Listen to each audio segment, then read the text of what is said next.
کبھی کبھار اللہ رب العزت موت کے بعد کے حالات، قبر کے حالات، برزخ کے حالات خواب میں بھی بتا دیتا ہے کہ فلانا آدمی اپنی قبر میں خوش ہے اور فلاں آدمی قبر کے عذاب میں مبتلا ہے، اور شریعت نے بھی ان خوابوں کا اعتبار کیا ہے۔ رسول اللہ صلی اللہ علیہ وسلم کی حدیث مبارکہ ہے، حضرت خدیجہ نے حضور سے پوچھا، اے اللہ کے نبی مجھے یہ بتاؤ، ورقہ بن نوفل وہ جہنم میں ہے یا جنت میں ہے؟ یہ وہ ورقہ بن نوفل ہے جب حضور پہ پہلی وحی اتری تھی، حضرت خدیجہ حضور کو لے کر اسی ورقہ بن نوفل کے پاس لے گئی تھی۔ یہ عیسائیوں کے بڑے عالم تھے، انہوں نے رسول اللہ کو تسلی بھی دی تھی، فرمایا اے محمد اگر میں اس وقت زندہ رہا جب تیری قوم تجھے تیرے علاقے سے نکالے گی، گھر سے نکالے گی، میں تیری بڑی زبردست مدد کروں گا۔ حضور نے اس وقت فرمایا تھا کیا میری قوم مجھے نکالے گی؟ ورقہ نے کہا اللہ کے نبی آپ جیسی دعوت جو پیغمبر بھی لے کے آیا ہے، رد عمل میں اس کی قوم نے اس کے علاقے سے نکال دیا تھا۔ یہ ورقہ بن نوفل حضور کے اوپر پہلی وحی اترنے کے بعد فوت ہوتے ہیں۔ خدیجہ نے پوچھا اے اللہ کے نبی ذرا بتاؤ، ورقہ بن نوفل نے تو آپ کے نبی ہونے کی تصدیق کر لی تھی، یہ بتاؤ وہ جنت میں ہے جہنم میں ہے؟ حضور نبی کریم نے فرمایا میں نے ورقہ بن نوفل کو خواب میں دیکھا تھا، وہ سفید کپڑے پہنا ہوا تھا۔ فرمایا اگر وہ جنت میں نہ ہوتا تو سفید کپڑے پہنا ہوا مجھے نہ دکھائی دیتا۔ یہ سفید کپڑے خواب میں دیکھنا یہ نشانی ہے کہ ورقہ بن نوفل جنت میں ہے۔ اب ورقہ بن نوفل قبر میں تھا، برزخ میں تھا، دنیا سے رخصت ہو چکا تھا، لیکن اس کے برزخ کے حالات اللہ رب العزت نے اپنے محبوب کو خواب کے ذریعے بتا دیے۔ اس حدیث سے معلوم ہوتا ہے برزخ کے حالات، قبر کے حالات کبھی کبھار اللہ رب العزت خوابوں کے ذریعے سے اپنے پیارے بندوں کو بتا دیتا ہے فلاں جہنم میں ہے، فلاں عذاب میں ہے، فلاں جنت کی نعمتوں میں ہے، فلاں کی قبر جنت کا باغ بن چکی ہے۔ لیکن ہر ایرے غیرے نتو خیرے، ہر کس و ناکس کا خواب نہیں مراد۔ وہ لوگ جو نیک لوگ صالحین ہیں، اللہ والے ہیں، ان کے خواب کا اعتبار ہے۔ تو عالم برزخ کے حالات خواب کے ذریعے رسول اللہ صلی اللہ علیہ وسلم کے لیے اللہ نے کھول کے خواب میں بتا دیے۔ اسی طریقے سے ایک صحابی ہے جس کا نام ہے ثابت بن قیس رضی اللہ تعالی عنہ، جنگ یمامہ میں یہ شہید ہوتے ہیں۔ اس کے پاس قیمتی زرہ ہوتی ہے، شہید ہونے کے بعد ایک آدمی نے اس کے زرے کو چوری کر لیا اور جا کے کسی جگہ پہ چھپا دیا۔ اب ثابت بن قیس عالم برزخ منتقل ہو چکا ہے، قبر منتقل ہو چکا ہے۔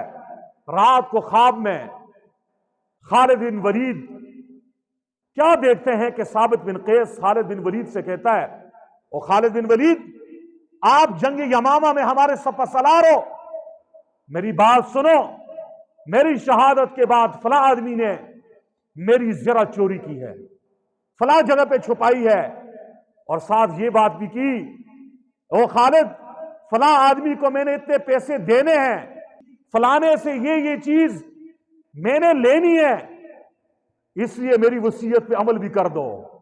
خالد بن ولید خواب میں دیکھتے ہیں برزخ کے حالات سامنے آ گئے، جاگے گئے، ان لوگوں سے پوچھا جن کو دینے تھے، انہوں نے بتا دیا واقعی اتنے پیسے ہمارے ثابت بن قیس کے ذمے ہیں، اور دوسروں سے ملے، انہوں نے کہا اتنے پیسے ہم نے دینے ہیں، اور جہاں ثابت بن قیس نے خواب میں بتا دیا فلاں جگہ میری زرہ فلانے آدمی نے چوری کی ہے، جب پتہ کیا معلوم ہوا معاملہ اسی طرح تھا۔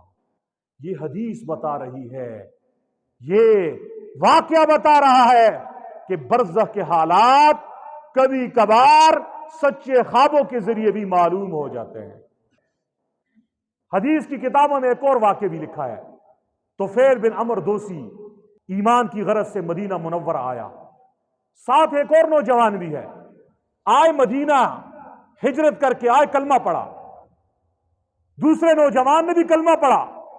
وہ دوسرا نوجوان مدینہ منورہ میں بیمار ہو گیا، بیماری ایسی سخت کہ اس کے جوڑ درد کرنے لگے، اس کے اندام درد کرنے لگے۔ تو صبر نہ کیا اس نے کیا کیا، اپنے ہاتھوں کو کاٹ دیا، جوڑوں کو کاٹ دیا کہ درد ہی ختم ہو جائے۔ نہ رہے بانس نہ بجے بانسری، کہ اندام نہیں رہیں گے درد کہاں رہے گا۔ چنانچہ خون اتنا بہہ گیا کہ وہ صاحب اسی زخموں کی تاب نہ لاتے ہوئے خون بہتے بہتے اس کا انتقال ہو گیا۔ خون بہنے کی وجہ سے اس صاحب کا انتقال ہو گیا۔ طفیل بن عمرو دوسی نے اپنے ساتھی کو دفن کیا۔ رات کو خواب دیکھتے ہیں، خواب میں کیا دیکھتے ہیں کہ اس کا وہ دوست خوش اور خوشحال ہے، صحت مند ہے، لیکن اس نے اپنے دونوں ہاتھوں کو یوں پیچھے چھپایا ہوا ہے۔ طفیل بن عمرو دوسی کہنے لگے، آپ نے اپنے ہاتھوں کو کیوں چھپایا ہوا ہے؟ وہ کہنے لگا، باقی تو اللہ نے مجھے معاف کر دیا، لیکن مجھے یہ کہا طفیل تیرے ہاتھوں نے اچھا نہیں کیا، تیرے ہاتھوں نے اچھا نہیں کیا، یعنی تو نے اپنے ہاتھوں کو کاٹ دیا، یہ ظلم کیا۔ حضور نبی کریم کو جب یہ خواب سنایا طفیل بن عمرو دوسی نے، حضور نبی کریم نے ہاتھ اٹھائے، وہ کہا، اے اللہ اس آدمی کے ہاتھوں کو معاف فرما دے۔ یہ حدیث بتا رہی ہے سچے خوابوں کے ذریعے بھی قبر کے حالات اور برزخ کے حالات اللہ رب العزت کبھی کبھار کھول دیتے ہیں۔ نور الدین زنگی بڑے مجاہد گزرے ہیں۔ نور الدین زنگی نے رات کو خواب دیکھا۔ خواب میں دیکھتے ہیں کہ دو آدمی ہیں جنہوں نے روزے رسول اللہ صلی اللہ علیہ وسلم کی طرف سرنگ لگایا ہوا ہے، اور اندر ہی اندر سے وہ زمین میں سرنگ کر رہے ہیں، اور رسول اللہ صلی اللہ علیہ وسلم کی جسد اطہر کو، رسول اللہ صلی اللہ علیہ وسلم کے جسم پاک کو، رسول اللہ صلی اللہ علیہ وسلم کے وجود مسعود کو، آپ کے پاک جسم کو نکالنا چاہتے ہیں، روزے انور سے نکالنا چاہتے ہیں، بے حرمتی کرنا چاہتے ہیں۔ رسول اللہ صلی اللہ علیہ وسلم خواب میں نور الدین زنگی کو آئے۔ نور الدین زنگی نے خواب میں ان دونوں آدمیوں کا چہرہ دیکھا۔ صبح جاگے تو آپ نے ان آدمیوں کو پکڑنا چاہا، لیکن کیسے پکڑے؟ چنانچہ ذہن میں ایک تدبیر آئی، سب لوگوں کی دعوت کی کھانے کی، اور خود کرسی ڈال کر مین گیٹ پہ بیٹھ گئے۔ فرمایا سارے گاؤں والے، سارے مدینے والے آج نور الدین زنگی کی دعوت میں شریک ہو۔ سارے لوگ آ گئے، وہ ایک ایک کے چہرے کو تک رہے ہیں کہ جو میں نے خواب میں دیکھا، جو آدمی یہ کام کر رہے تھے، روزے رسول اللہ صلی اللہ علیہ وسلم کو کھود رہے تھے، سرنگ لگا رہے تھے، رسول اللہ صلی اللہ علیہ وسلم کے جسم مبارک کو روزے انور سے نکالنے کے لیے جسارت کر رہے تھے، وہ ان میں سے کون ہے؟